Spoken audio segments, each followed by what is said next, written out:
Bangladesh team এখন অবস্থান করছে পাকিস্তানে।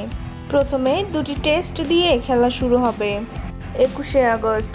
অলরেডি বাংলাদেশ দল পাকিস্তানের মাটিতে প্র্যাকটিস সেশন শুরু করেছে, সবাই যোগ দিয়েছে সেখানে। এদিকে পাকিস্তানেও চলছে ব্যাপক অনুশীলন।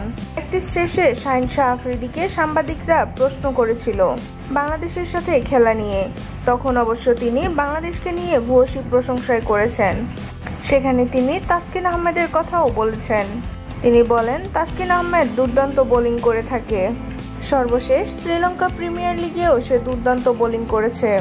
তার বোলিং লাইন লেন্থ, অ্যাকুরেসি এবং তার বলে যথেষ্ট পেস আছে।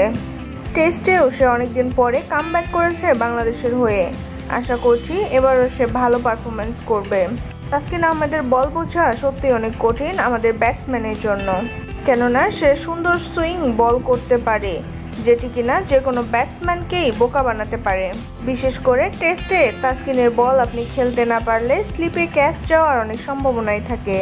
এছাড়া মাঝে মধ্যে সে খুব ভালো বাউন্সও দিতে পারে, যা একজন ব্যাটসম্যানকে সত্যিই অনেক বিভ্রান্ত করে। তাসকিনকে বেশ দেখে শুনেই খেলতে হবে। তাছাড়া তাসকিনের সাথে আমার বেশ বন্ধুত্বপূর্ণ সম্পর্কও আছে। বাকিটা মাঠেই দেখা যাবে।